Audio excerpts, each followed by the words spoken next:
크리스마스 연휴가 이틀 앞으로 다가온 가운데 뉴욕을 비롯한 미 전역에 폭설과 혹한이 몰아닥치고 있습니다. 뉴욕 주정부가 12월에도 푸드스탬프 최대 수령액을 제공합니다. 린다리와 줄리언 뉴욕시의원이 상정한 법안들이 시의회를 통과했습니다. 유엔에서 5월 18일을 세계 군사 권위주의 방지의 날로 제정하기 위한 준비가 본격화됐습니다. 이상은 TKC 뉴스데스크 오늘의 주요 소식입니다. 아름다운 제품에서부터 아름다운 사회를 만들기까지 키스는 뉴욕에서 시작하여 현재는 전 세계 12,000명의 직원들과 함께 끊임없이 도전하는 기업입니다. 사람을 생각하고 존중하는 기업. 키스는 한인들이 사회의 주인공이 될 수 있도록 든든한 버팀목이 되겠습니다. 글로벌 뷰티 기업 키스.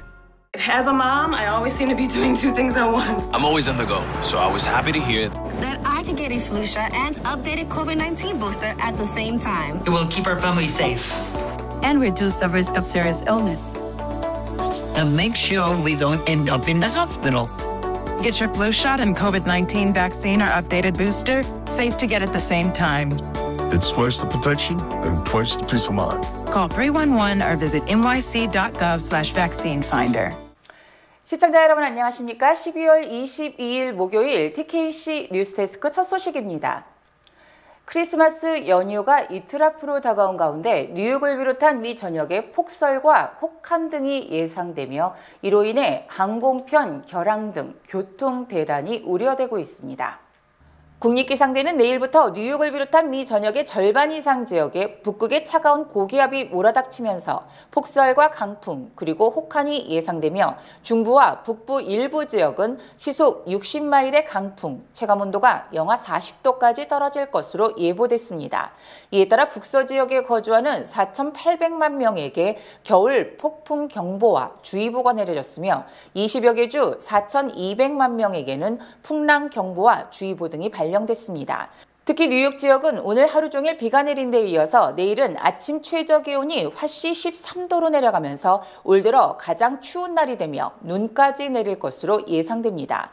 또 크리스마스 이브인 토요일에는 아침 최저 기온이 화씨 12도로 떨어지며 다음 주 월요일까지는 화씨 20도 이하의 추위가 계속되고 화요일부터 금요일까지도 화씨 20도에서 30도 내의 영하의 기온이 이어집니다.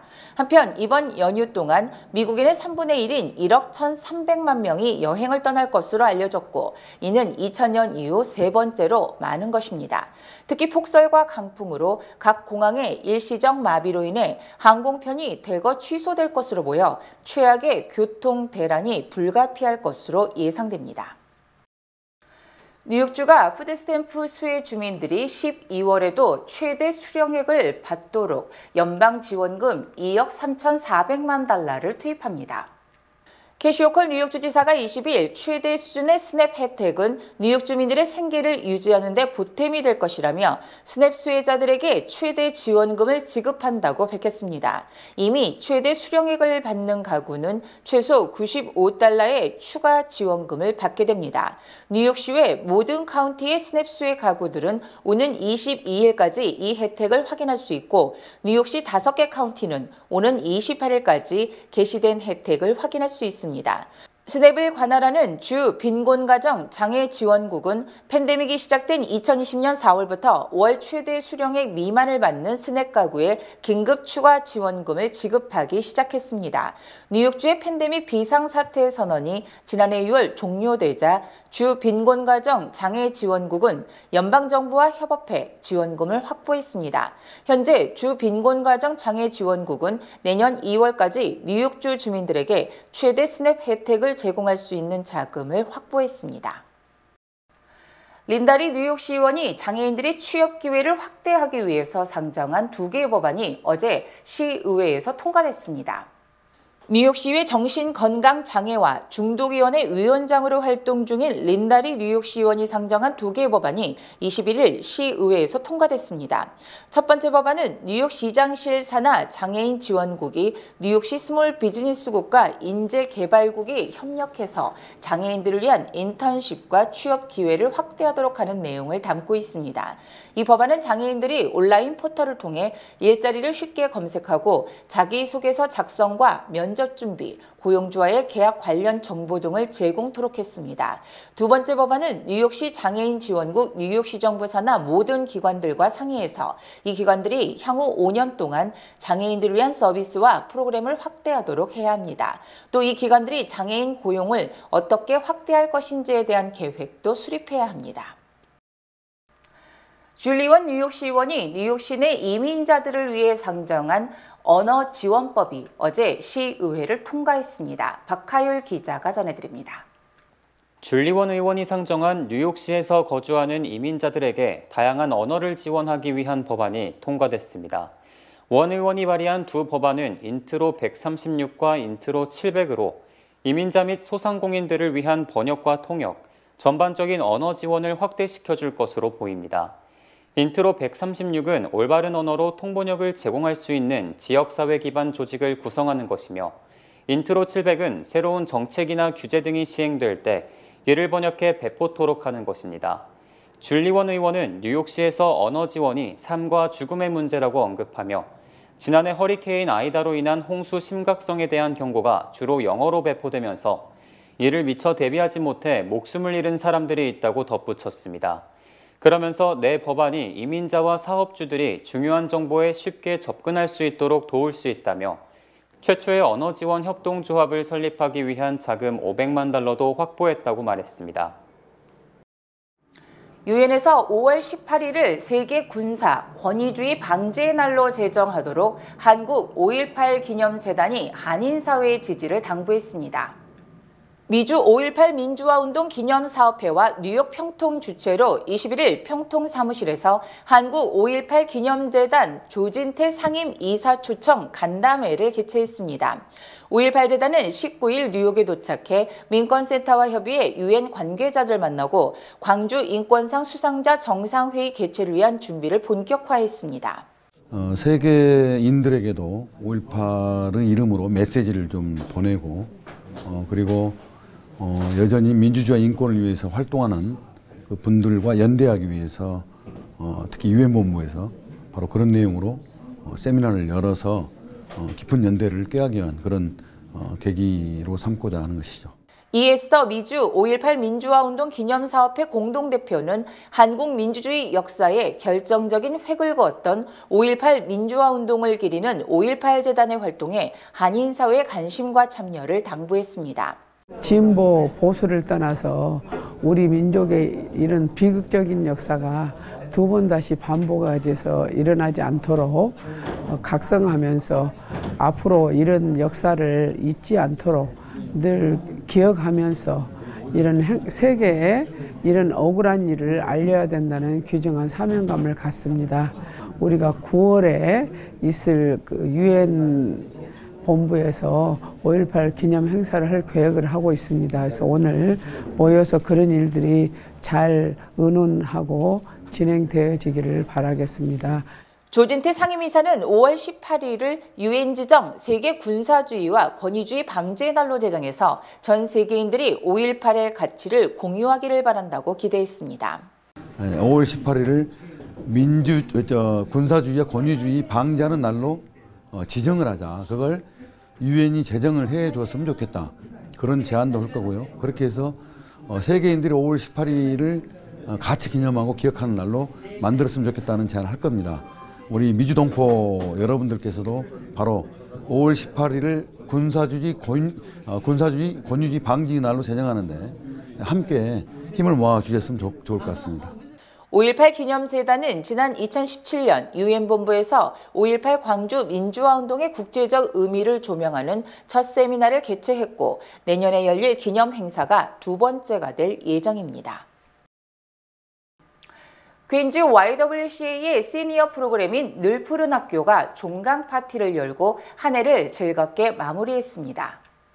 지난 19일 월요일 오전 11시부터 오후 2시까지 퀸즈 YWC 늘 푸른 학교 종강 파티가 퀸즈 YWCA 강당에서 개최됐습니다.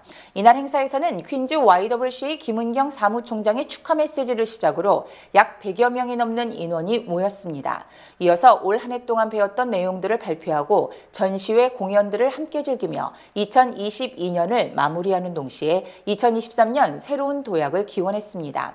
퀸즈 YWCA 아트앤크래프트반은 그동안 만들어온 작품들을 판매, 전시했고 판매 수익은 퀸즈 YWCA 프로그램 지원을 위해 기부했습니다. 겨울을 맞아 코로나19가 재유행하고 있지만 고위험군인 고령층의 개량 백신 접종률이 지극히 낮은 것으로 조사됐습니다. 연방질병통제예방센터는 65세 이상 고령층의 코로나19 백신 기초 접종률은 94%에 달하지만 오미크론 변이에 대응하기 위해 업데이트된 이가 백신 접종률은 36%라고 밝혔습니다. 특히 코로나19 사망자의 약 90%가 65세 이상 고령자이며 70세 이상 고령층 감염자의 입원 비율이 다른 연령층보다 4배나 높기 때문에 이들 고위험군의 개량 백신 외면은 사망자가 급증할 수 있다는 우려를 낳고 있습니다. 이처럼 고령층의 개량 백신 접종률이 낮은 것은 개량 백신의 존재 자체를 모르거나 어디서 맞아야 하는지를 모르고 개량 백신의 효능을 믿지 못하기 때문으로 풀이됩니다. CDC는 50세 이상 연령층에서 추가 접종을 2번 이상 맞은 사람은 추가 접종을 한 차례 맞은 사람보다 사망 위험이 절반 수준으로 떨어졌다며 개량 백신을 맞을 것을 권고했습니다. 특히 전염병 전문가들은 지난해 한 해 동안 코로나19 백신 덕분에 노인과 의료보험 수혜자 가운데 65만 명의 입원을 막았고 30만 명의 사망을 방지한 것으로 추정했습니다. 현재 뉴욕시에서 시행 중인 채용 공고 시 급여를 의무적으로 공개하는 법안이 뉴욕주 전역에서도 시행될 예정입니다. 어제 캐시 호컬 뉴욕 주지사가 채용 시 급여를 의무적으로 공개해야 하는 법안에 서명했습니다. 법안은 뉴욕시 조례와 마찬가지로 직원이 4명 이상인 사업체는 채용 공고에 급여 범위를 표시하도록 명시하고 있으며 온라인 공고는 물론 전근 등을 위해 사내 게시판에 공지하는 채용 안내에도 연봉 범위를 공지해야 합니다. 법안은 서명 270일 직후인 2023년 9월 17일부터 발효될 전망입니다.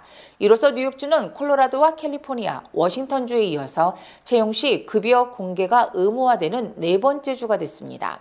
법안에 따르면 업체들이 이 법을 지키지 않다 적발될 경우 최대 $3,000의 벌금을 내게 됩니다. 한편 급여 공개 법안은 성별과 인종 간 임금 격차를 해소하자는 차원에서 마련이 됐지만 앞서 이 법안을 시행한 뉴욕시에서는 기업, 사업체들이 급여 범위를 넓게 공개해 사실상 급여를 예상할 수 없어 실효성 논란도 일고 있습니다. FTX 창업자 샘 뱅크맨 프리드가 어젯밤 뉴욕으로 전격 압송됐습니다.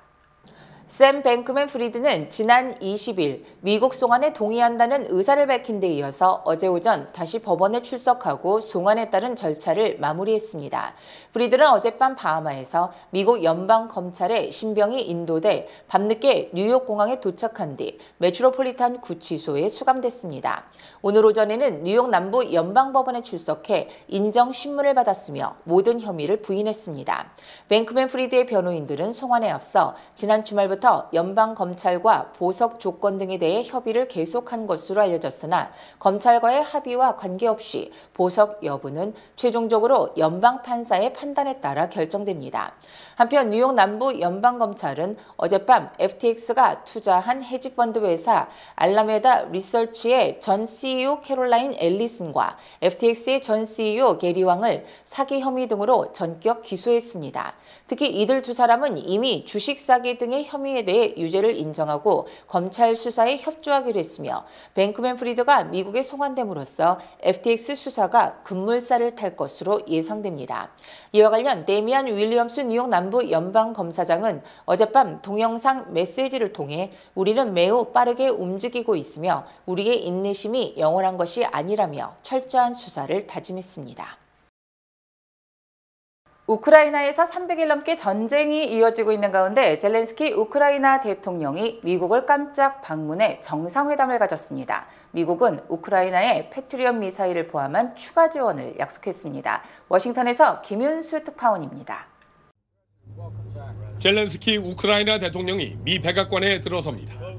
지난 2019년 처음 왔을 때 정장 차림이었던 것과는 달리 전투복 차림으로 백악관을 찾았습니다.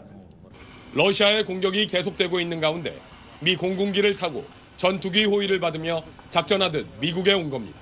Thanks from our just ordinary people to your ordinary people.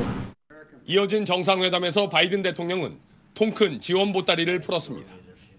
러시아 미사일을 장거리 요격할 수 있는 패트리엇 미사일을 포함해 2조 3천억 원 규모의 추가 지원을 약속했습니다. 단일 지원으로는 지금껏 최대 규모입니다. 러시아는 이길 수 없을 거라며 전쟁이 계속되는 한 지원도 지속될 거라고 강조했습니다. We've never stand alone. You will never stand alone. When Ukraine's freedom was threatened, the American people did not hesitate. The support from all across this country. 젤렌스키 대통령은 미 상하원 합동연설에도 나서 군인들이 서명한 우크라이나 국기를 전달하며 초당적인 지원을 호소했습니다.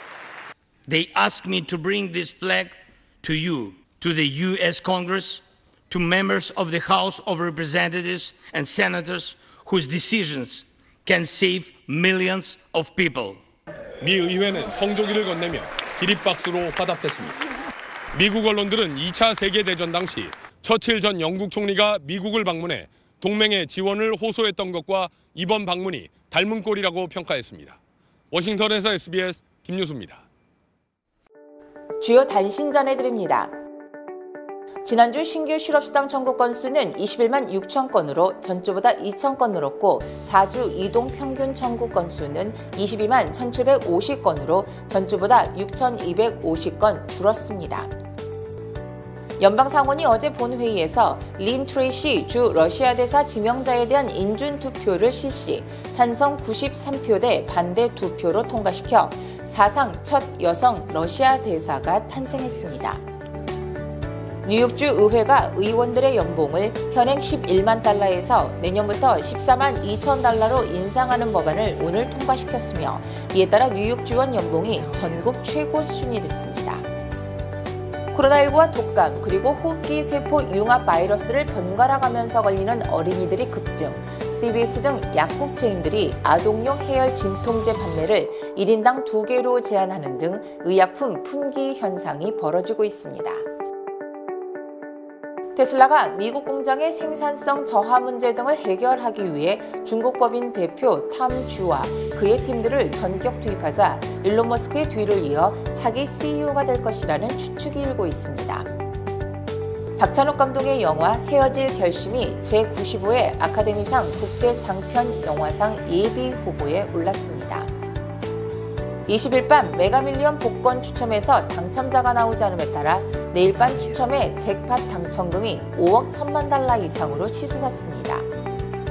블룸버그 통신은 스탠더드 & 푸어스 500 지수에 포함된 499개 대기업을 조사한 결과 지난달 말 기준 이들 기업의 평균 이사는 11.1명이며 이 중 여성이 평균 3.6명으로 32%를 차지했다고 보도했습니다. 이는 지난 10월 말 기준 여성 이사 비율 31.9%보다 0.1%가 늘어난 것이며 역대 최고의 여성 이사 비율입니다.